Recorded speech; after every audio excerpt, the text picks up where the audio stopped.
Pastor Gilson, para quem ainda não conhece, é o pastor que veio de Nova Iguaçu para Cabo Frio para reorganizar a igreja, como as palavras dele mesmo agora acabaram de colocar. A igreja que ficou um tempo aqui meio que no limbo, né? Que abria, fechava, parava, continuava, e ele veio, graças a Deus, aqui da parte do Senhor para reorganizar a igreja, e a partir daí a igreja realmente começou a funcionar, e a gente teve o privilégio de andar junto aqui durante o tempo, né? E tínhamos culto em São Pedro, e íamos para lá, e depois vim para cá, uma correria danada, e a gente passou um tempo aqui de muito trabalho, mas foi um tempo muito feliz, né? De uma amizade muito boa, que a gente vinha conservando já antes desse tempo. E eu tive uma alegria muito grande de servir aqui junto com o pastor Gilson. E depois tive uma incumbência muito difícil, que foi ficar aqui para assumir a batuta, não é? E honrar o homem de Deus, que tem sido uma pessoa correta, e todo lugar onde você vai, certamente você vai ouvir bom testemunho do pastor Gilson, certamente em todo lugar. Então, quando substituir uma pessoa que, de vez em quando, uma deslizada é fácil, mas substituir uma pessoa que tem um bom nome é muito difícil, gente. Então, a gente tem se esforçado para isso, né? E tem o privilégio sempre de poder ter essa referência para nós. Então, pastor Gilson, é uma honra receber o irmão mais uma vez aqui. Jaqueline também, louvado seja Deus. E vamos ficar de pé para a gente receber o carinho do pastor Gilson, irmãos. Amém. Então eu quero só fazer uma oração de gratidão. Depois, certamente, o pastor Gilson vai orar novamente. Pai Santo, te agradeço, Senhor, pela alegria de podermos estar juntos novamente aqui. Obrigado, Senhor, pela vida do teu servo, pastor Gilson. Obrigado pela vida da Jaqueline, do João, da Júlia, dessa família que nós temos amado, que nós temos, com a qual nós temos partilhado momentos bons, momentos ruins, momentos de alegria, momentos de aflição. Obrigado por esses amigos, companheiros, pessoas amadas, que o Senhor tem nos permitido, ó Deus, partilhar a vida ao longo dessa caminhada. Obrigado pelo ministério do teu filho ali, onde ele hoje está te servindo com a sua família.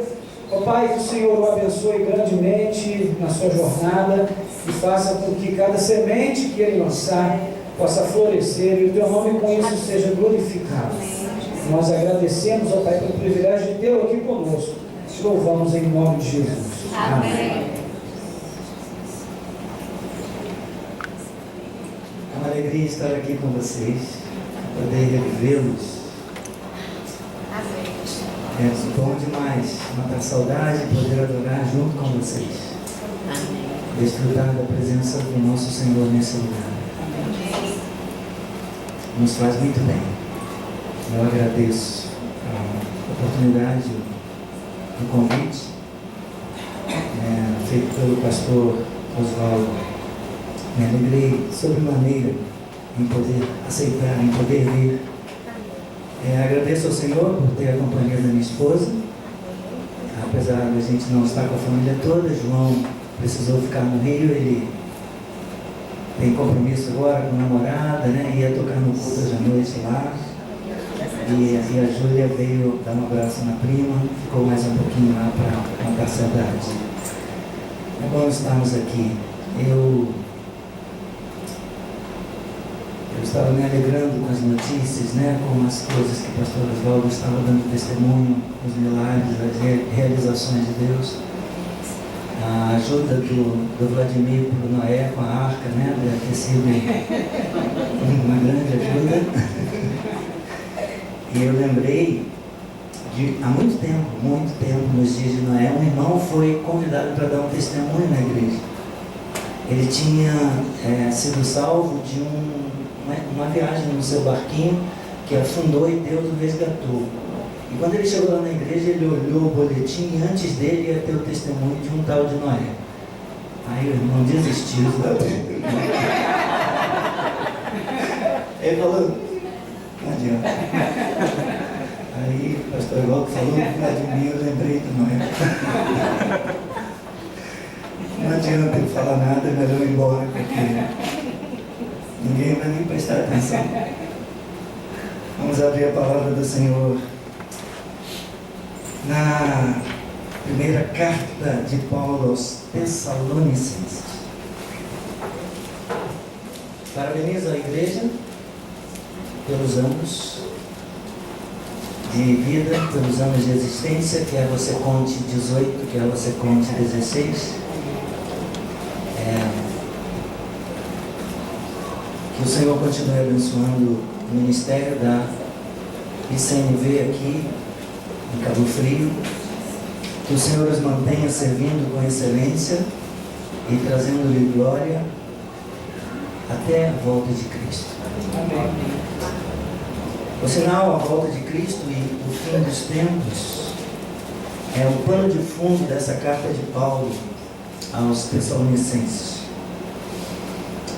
Como devemos viver, como devemos nos comportar em relação a Deus, o que Deus espera de nós, tendo em vista a volta de Cristo e o fim dos tempos. Certamente que Deus espera de nós, como pessoas redimidas, como pessoas salvas, Deus espera de nós, conquanto igreja, conquanto comunidade redimida, comunidade dos salvos. Deus espera de nós, como pastores, como obreiros, enquanto aguardamos a volta de Cristo. Deus espera que nós sejamos fiéis. Deus espera que nós vivamos para a sua glória. Amém. Que nós o agrademos com o nosso viver. Eu quero ler com você 1 Tessalonicenses, capítulo 2, versículos 1 a 8.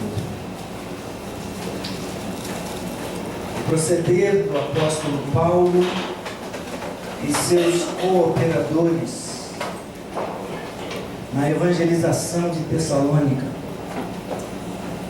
Diz assim a palavra de Deus: porque vós, irmãos, sabeis pessoalmente que a nossa estada entre vós não se tornou infrutífera, mas apesar de maltratados e ultrajados em Filipos, como é do vosso conhecimento, tivemos ousada confiança em nosso Deus para vos anunciar o Evangelho de Deus em meio a muita luta. Pois a nossa exortação não procede de engano, nem de impureza, nem se baseia em dolo. Pelo contrário, visto que fomos aprovados por Deus, a ponto de nos confiar Ele o Evangelho, assim falamos, não para que agrademos a homens, e sim a Deus, que prova o nosso coração.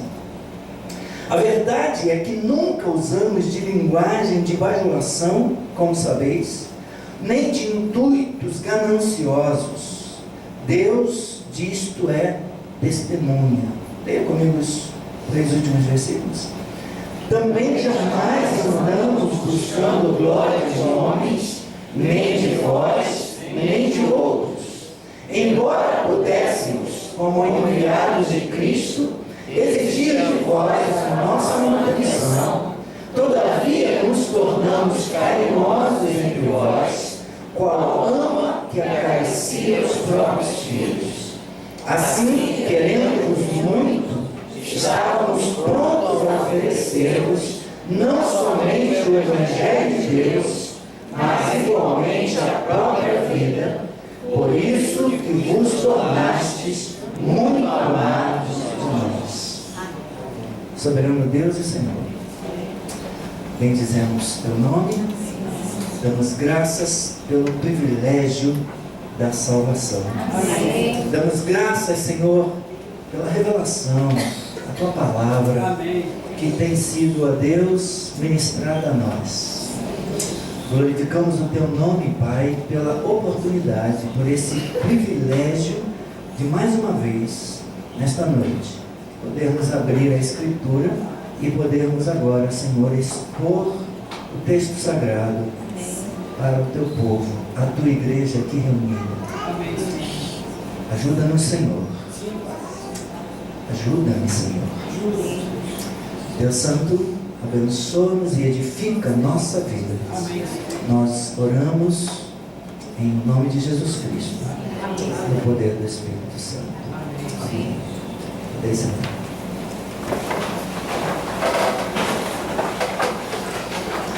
Capítulo 1 dessa carta aos Tessalonicenses descreve vocês. Descreve a igreja ideal. Tomara que o pastor Paulo diga amém, né? Que ele concorde com o que eu acabei de dizer. Você já vai entender o que eu estou falando. Descreve a igreja que todo pastor gostaria de pastorear. Descreve a igreja que modela a pregação, que modela a palavra de Deus, que serve de exemplo, que serve de modelo para outras igrejas. Maravilhoso quando um pastor pensa ou pode se referir à sua igreja, como Paulo se referiu à igreja em Tessalônica, dizendo: damos sempre graças a Deus por todos vós. Tomara a Deus, né? De fato, pastor Oswaldo possa dizer isso, eu também possa testemunhar isso da igreja cristã Nova Vida em Cabo Frio.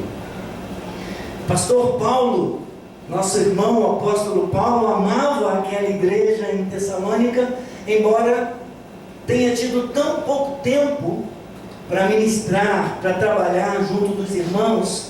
6 meses, em torno de 6 meses foi o tempo que ele teve para trabalhar, e teve problema e teve que sair forçadamente, teve que sair de Tessalônica.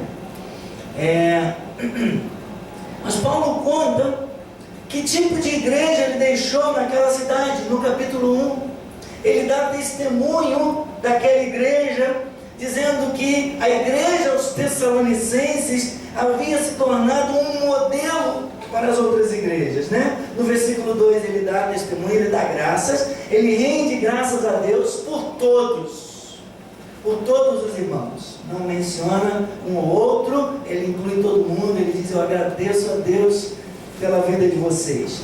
No versículo 7, depois de falar que eles haviam se tornado imitadores dos apóstolos e também imitadores do Senhor, tendo recebido a palavra, mesmo debaixo de perseguição, mesmo em meio a muita tribulação, mas eles receberam a palavra com alegria do Espírito Santo, de sorte, diz o apóstolo Paulo, o pastor Paulo, que vos tornastes o quê? O modelo para todos os crentes na Macedônia e na Acaia. Tomara a Deus, meus irmãos, nós possamos nos tornar modelos de cristãos para todos os crentes aqui na Costa do Sol, na região dos lagos, né?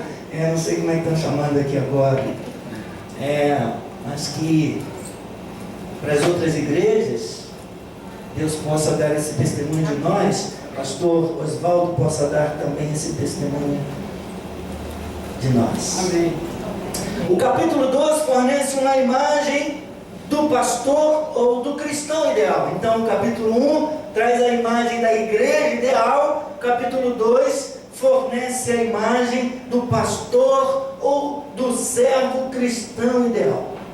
No primeiro capítulo, Paulo nos conta como o evangelho chegou a Tessalônica. Agora, no segundo, Paulo nos relata como ele ministrou aos novos crentes.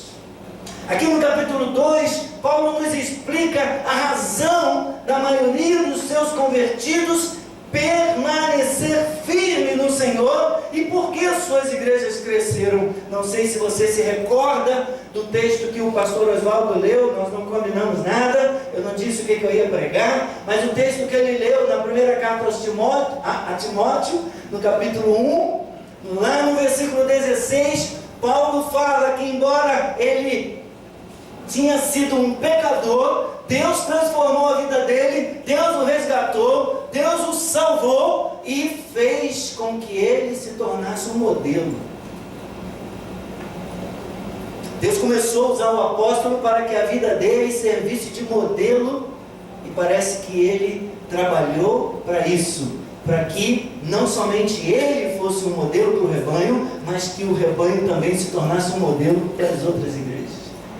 Os cristãos naquele lugar fossem confirmados pela pregação dele e passassem a modelar a mensagem, passassem a servir de modelo para a pregação da palavra, meus irmãos. Ele nos conta então isso, ele nos mostra o segredo para uma igreja agradar a Deus, o segredo para uma igreja se tornar madura, se tornar adulta, firme e poder se tornar um modelo para outras igrejas.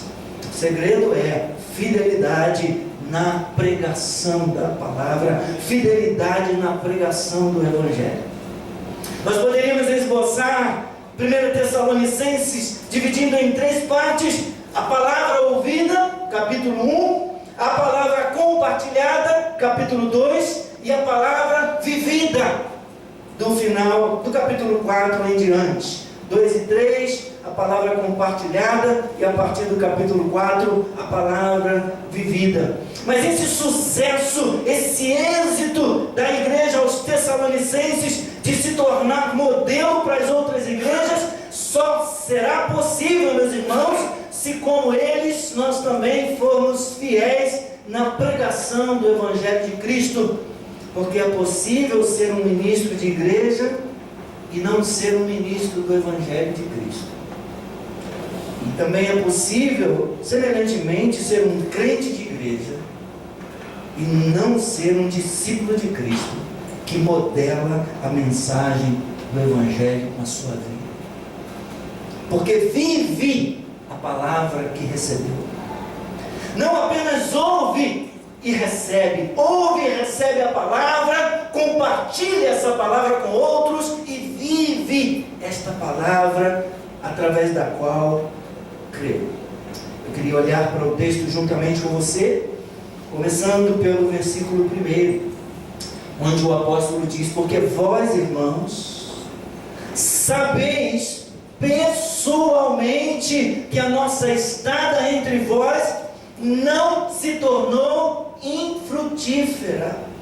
Tanto a igreja que agrada a Deus, quanto o ministro e os obreiros que agradam a Deus, vivem uma vida frutífera, meus irmãos. Tem frutos que podem ser vistos na sua caminhada. Tem frutos que alguém pode dizer: eu vi esse fruto, essa pessoa, sua vida, seu exemplo, seu testemunho. Eu posso dar testemunho dos frutos que Deus tem produzido através da vida desses irmãos. Amém. Através do ministério desse pastor, através da liderança desta igreja.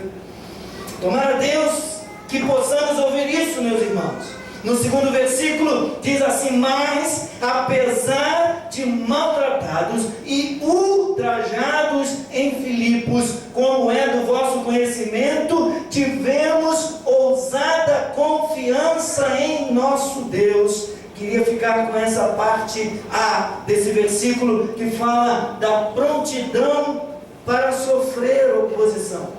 Uma igreja que agrada a Deus, ministros que agradam a Deus, obreiros, trabalhadores que agradam a Deus, devem ministrar a palavra, devem modelar a palavra, sabendo, meus irmãos, que sofrerão oposição à proclamação do Evangelho, à proclamação da palavra. Faz parte da nossa vida, faz parte do exercício do nosso ministério, do ouvir e receber, proclamar e viver a palavra. Nós enfrentaremos oposição.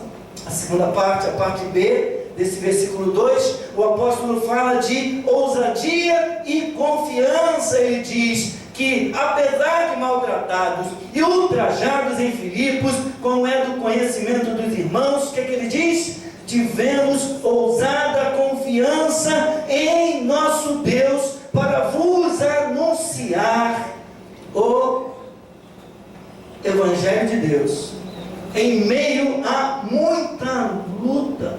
Quando uma igreja agrada a Deus, seus ministros agradam a Deus, os seus obreiros agradam a Deus, perseveram apesar das lutas na pregação do Evangelho, com ousadia e confiança. Isso não é fruto da carne, isso não é feito na carne, na força do seu braço.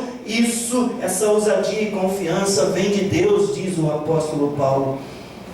Estes, a igreja que agrada a Deus, os ministros que agradam a Deus, os líderes que agradam a Deus, os servos do Senhor, confiam no Deus que lhes entregou o Evangelho para ser pregado.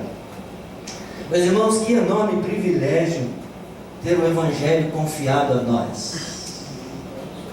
Deus nos confiou o Evangelho. Que enorme privilégio, pastor Oswaldo, o fato de que Deus confiou o Evangelho a você, o fato de que Deus confiou o Evangelho a mim. Que privilégio, igreja do Senhor, o fato de que Deus não confiou o Evangelho somente aos pregadores, Deus não confiou o Evangelho somente aos pastores, aos diáconos, aos presbíteros, aos apóstolos. Deus confiou o Evangelho também para você. Diga amém. Amém. Deus nos confiou o Evangelho. Deus confiou o Evangelho a Vladimir, Deus confiou o Evangelho a Alane, Deus confiou o Evangelho a André, Deus confiou o Evangelho a Simone, Deus confiou o Evangelho a Rosângela, Deus confiou o Evangelho aos jovens desta igreja, a Jonathan, a Danilo, a Cauane, para lembrar só de alguns que eu não vou lembrar de todos.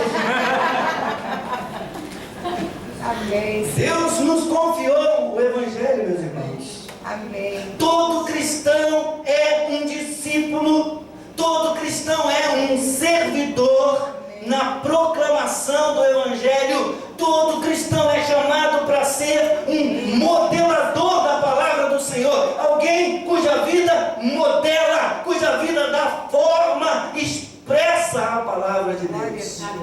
Deus deu a mensagem a Paulo. Está lá em Timóteo, no capítulo 1 da sua primeira carta. Deus entregou a mensagem a Paulo, Paulo entregou a mensagem a Timóteo, e esperava-se que Timóteo entregasse às pessoas fiéis da igreja, que a seguir receberiam a incumbência de entregar para outros. Tem todas essas referências: Timóteo 1,11, Timóteo 1, 1 Timóteo 6,20, 2 Timóteo 2,2. Aquilo que de mim você ouviu, entrega para outros. Ministra a homens fiéis, íntegros, e que estes instruam a outros. Deus nos confiou o Evangelho, meus irmãos. Nós temos que ser fiéis na nossa responsabilidade da transmissão da palavra de Deus a outras pessoas. Nós prestaremos conta a Deus. Nós seremos cobrados com base nisto na vinda do nosso Senhor, meus irmãos. E se nós formos fiéis e agradamos a Deus, ou indo a gente se encontrar com Ele, ou Ele vindo se encontrar conosco, nós ouviremos do Senhor: bem feito, servo bom e fiel, entra na posse daquele reino que está preparado para você. Amém. Bem feito, servo bom e fiel. Louvado seja o nome do Senhor, meus irmãos. Leia comigo o versículo 3. Pois a nossa exortação não procede de engano. Pode ler de novo? Pois a nossa exortação não procede de engano, nem de impureza, nem se baseia em dolo. Temos advogado aqui, né? Entende bem essa palavra dolo, né? Intenção. Eu não vou tentar explicar a palavra porque eu não sou advogado. Só para brincar ali com o nosso irmão. Uma igreja que agrada a Deus, uma igreja que é fiel ao Senhor e que modela a palavra de Deus, serve de modelo para outras igrejas. Um ministro que agrada a Deus na proclamação do Evangelho e que modela, serve de modelo para pregação para outras pessoas. Obreiros, líderes que agradam a Deus, servindo com fidelidade, têm integridade e pureza como marcas na proclamação do Evangelho. Eles não diluem o Evangelho, eles não corrompem o texto bíblico, eles não baseiam sua mensagem em dolo. Por exemplo,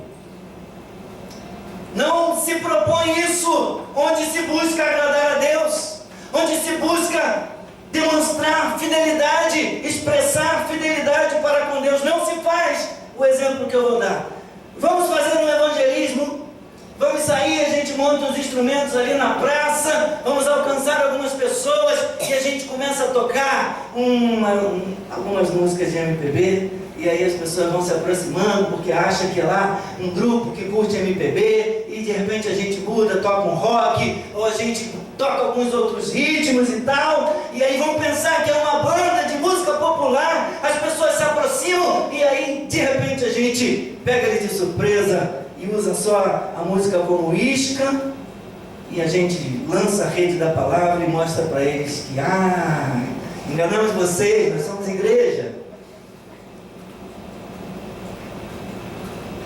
Meus irmãos, o apóstolo diz para a gente aqui como é uma igreja comprometida com a verdade, como é uma igreja comprometida com a pregação do Evangelho de Jesus Cristo, não do Evangelho que o homem acha agradável, não do Evangelho que os homens acham atraentes, mas o Evangelho autêntico, o Evangelho genuíno de Jesus Cristo. Nós não usamos de engano, nós não usamos de dolo, irmãos. Nós temos que ser transparentes, nós temos que ser íntegros, nós temos que confiar, meus irmãos. A palavra de Deus, a Escritura é suficiente. Amém.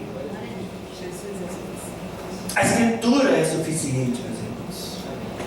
A palavra de Deus cumpre o propósito para o qual Deus a liberou, Deus a designou.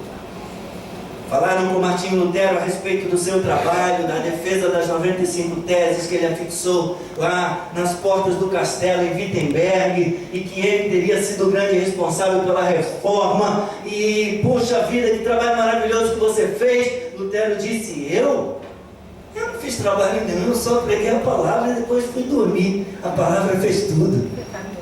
Foi a palavra que fez o trabalho, não eu. Era o pensamento de Lutero, deve ser o nosso pensamento também. Integridade, pureza na proclamação da verdade, transparência, não usamos de astúcia, não usamos de engano, não usamos de dolo, de nenhuma artimanha, porque nós fazemos apenas aquilo que Deus nos mandou fazer. Prega a minha palavra, prega a palavra, quer seja oportuno, quer não, prega a palavra, como Paulo falou para Timóteo, seu filho na fé. Parte A do versículo 4.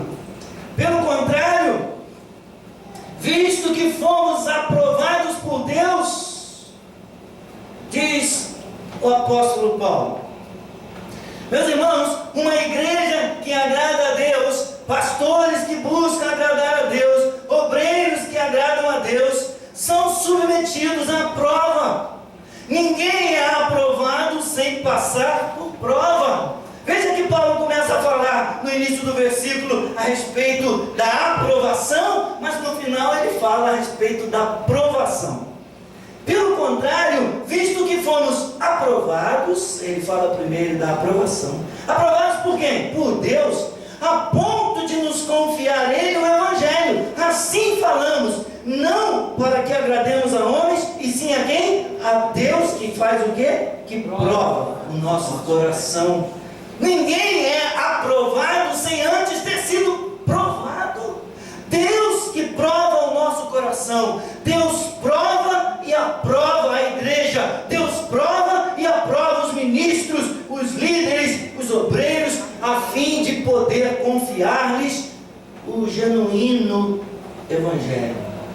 Ministros não devem ser iniciantes, não devem ser neófitos. Líderes, liderança na igreja não é para iniciantes, é para os experimentados. Mas Deus nos chama a nos prepararmos, a sermos experimentados por Ele, a fim de sermos aprovados e depois de aprovados, recebermos o Evangelho da parte dele. Parte B do versículo 4, ele fala: assim falamos, não para que agrademos a homens, e sim a Deus que prova o nosso coração. Irmãos, embora nós devamos ter uma consciência limpa diante dos homens, nós não pregamos a palavra pensando em ficar bem com as pessoas. Nós nunca pregamos a palavra de Deus pensando em sermos agradáveis aos nossos ouvintes. Nós não pregamos a palavra pensando em receber aplausos, porque Deus conhece o nosso coração, Deus sonda o nosso coração. Igrejas que agradam a Deus, pastores e obreiros que agradam a Deus, quando pregam a palavra, buscam com isso unicamente a glória de Deus e não agradar a quem lhes ouve. Amém. Nós temos o exemplo de Pedro, quando pregou na descida no dia de Pentecostes, está lá em Atos 2, não precisa abrir, para a gente não se alongar muito. Mas você conhece o discurso de Pedro e milhares de pessoas se converteram, Atos 2, depois da descida do Espírito Santo. A palavra que Pedro pregou, depois, num outro momento, no capítulo 4, por causa do milagre que aconteceu na vida de Pedro e João, na vida de João, quando estavam lá à porta do templo, eles estavam indo para o culto e tinha lá aquele enfermo e Deus o curou. Aquilo gerou perseguição mais tarde, mas eles não diluíram a mensagem, eles não mudaram. Eles falaram quem tinha feito, porque Deus ressuscitou a Jesus Cristo e foi Deus que operou, aquele grande mover, enviando o seu Espírito, e Deus que ressuscitou a Jesus Cristo cura aquele paralítico depois. E eles dizem, quem tinha matado, pelas vossas mãos vocês mataram o autor da vida. Eles não negociam, mesmo debaixo de pressão, não diluem a palavra, não diluem o Evangelho, eles são fiéis. Mesmo sob ameaça, eles pregam a verdade sem se preocupar em agradar as pessoas. Não tornar uma pregação palatável, agradável às pessoas. Nós não temos que falar o que agrada aos homens, nós temos que pregar aquilo que agrada a Deus. Amém? Amém. Versículos 5 e 6. Você sabe que o texto é curtinho, Nós vamos até o versículo 8, então já estamos perto de terminar. Pode se animar aí, dá um glória. Deus é testemunha. Já ouviu essa expressão? Deus é minha testemunha? Deus é minha testemunha. Uma igreja que agrada a Deus, no relacionamento entre membros, pastores e líderes, pastores e obreiros cristãos, não existe bajulação de pessoas para se obter ganhos pessoais. Nem o pastor faz uso desse expediente de agradar pessoas, de agradar os irmãos para obter ganhos pessoais. Nem os líderes tiram vantagem, nem os líderes tiram proveito também. Nem tampouco os membros e obreiros usam de bajulação para tirar proveito do pastor. É uma via de mão dupla a respeito. E ninguém usa do expediente de tirar proveito, de bajular para ganhar. Por quê, meus irmãos? Porque é assim que se procede, tanto com os de dentro, como também com os de fora. Nós temos um testemunho, nós temos que ser íntegros e cuidadosos com a nossa maneira de proceder diante de Deus, por causa da sua palavra e porque Deus habita entre nós. Deus é nossa testemunha sempre. Amém. Sempre. Amém. Então ele prossegue no versículo 7, quando ele diz: embora pudéssemos, como enviados de Cristo, exigir de vós a nossa manutenção, todavia nos tornamos carinhosos entre vós, qual ama que acaricia os próprios filhos. Uma igreja que busca agradar a Deus, modelar a palavra de Deus, pastores e obreiros que agradam a Deus e vivem a mensagem da palavra, modelando a sua pregação, preocupam-se com as pessoas para quem pregam. E por causa disso, buscam em Deus mansidão e humildade. O Evangelho suaviza o caráter dos cristãos. O Evangelho suaviza o caráter do ministro. O Evangelho suaviza o caráter da liderança da igreja. O Evangelho suaviza o caráter daqueles que proclamam a palavra, daqueles que pregam o Evangelho com a sua vida. É impressionante, meus irmãos, ver Paulo. Paulo é considerado um homem austero. Paulo é considerado um homem severo. Ele é considerado um homem vigoroso, viril. É impressionante ver esse homem com todas essas qualidades, aplicando a si mesmo a metáfora de uma mãe, gentilmente se dedicando aos seus filhos, qual uma ama que acaricia os próprios filhos. Enquanto pregávamos o Evangelho, enquanto pregamos o Evangelho, nós nos tornamos carinhosos, nós nos tornamos amáveis, nós nos tornamos sensíveis, nós não nos tornamos arrogantes, porque o que nós recebemos não é nosso, é de outro. Tudo que somos e tudo que temos, nós recebemos dele. Nós somos por causa dele, meus irmãos. Isso nos leva... E por que ele faz isso? Ele faz isso, ele se molda, ele se torna amável, carinhoso. Ele faz isso por causa do cuidado com as pessoas. Ele tem cuidado com as pessoas que Deus confiou para ele e que ensinou ele a amar naquela igreja em Tessalônica. Isso nos leva ao ponto 9, o último ponto da mensagem dessa noite. É o ponto 9, está no versículo 8. Assim, querendo-vos muito, estávamos prontos a oferecer-vos não somente o Evangelho de Deus, mas o que, irmãos? Mas igualmente a própria vida. Por isso que vos tornastes muito amados de nós. Uma igreja que agrada a Deus, uma igreja que, ajudada pelo Espírito Santo, se torna modelo para outras igrejas, para outros cristãos.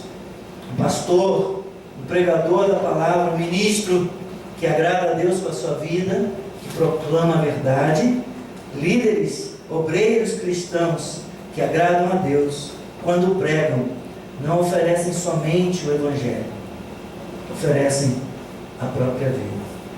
Isso é muito importante em qualquer ministério, meus irmãos, porque as pessoas precisam de mais do que ensino. As pessoas precisam de relacionamento. As pessoas precisam de cuidado. Você concorda com isso? Amém. E eu quero terminar propondo aqui uma aplicação para a gente. Pense a respeito das pessoas cujo crescimento espiritual te preocupa. Pense a respeito de alguém com quem você se importa concernente ao crescimento espiritual dessa pessoa. Como você pode demonstrar que se preocupa com essa pessoa? Como o exemplo de cuidado pastoral de Paulo nos ajuda a pensar em ideias práticas para cuidar de novos cristãos. Como que eu sou encorajado por Paulo como igreja que agrada a Deus, que se tornou modelo para outros cristãos? Como eu posso me apropriar do exemplo de Paulo? Isso serve para mim, serve para o pastor Oswaldo, serve para a liderança desta igreja, para os diáconos, para os líderes de ministério, serve para cada membro desse rebanho. Como o exemplo de cuidado pastoral de Paulo nos ajuda a pensar em ideias práticas para cuidar de novos na fé, de pessoas que estão começando a sua caminhada, de pessoas mais jovens, de iniciantes, neófitos, por assim dizer. Claro que a gente não pensa só nos mais jovens, nos que estão começando, né? A gente pensa também como que a gente pode ajudar os mais velhos que já estão com certa dificuldade para poder praticar os seus dons, usar os seus dons, dar fruto. Como é que a gente pode servir a esses irmãos, demonstrando carinho e demonstrando cuidado para com eles? Tomara a Deus, meus irmãos, o apóstolo da nossa confissão, o pastor e bispo das nossas almas, Jesus Cristo, possa um dia dizer de nós: eu dou graças a Deus por esta minha igreja. Eu dou graças a Deus por esses meus pastores. Eu dou graças a Deus pelos líderes que eu levantei nesta igreja. Tomara a Deus, Ele possa dizer isso de nós, dar graças por nós. Eu dou graças por vocês, por ver que vocês têm se tornado modelos para outros cristãos. Amém? Deus abençoe.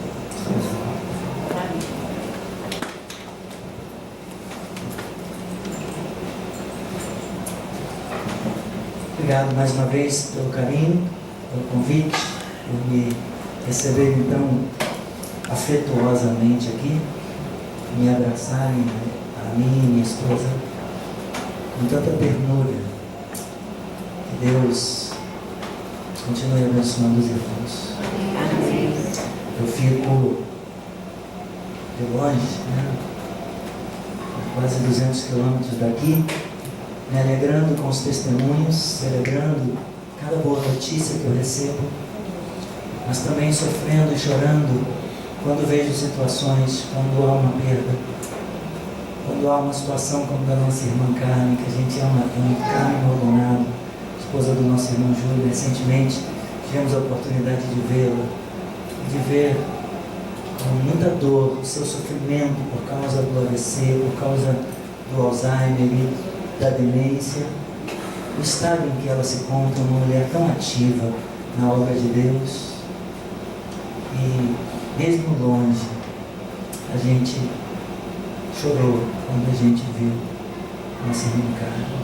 A gente pôde ir lá conversar um pouquinho com ela e alegrou tanto o coração quando o seu filho e a sua nora nos convidaram para entrar.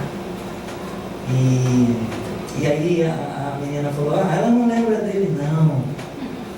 Lembra dele não. Aí ela, com dificuldade, falou: estou justo.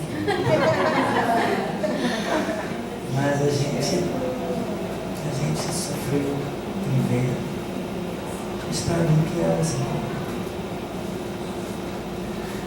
Porque Deus nos deu carinho à medida que Deus nos dá a oportunidade de trabalhar e de servir os irmãos.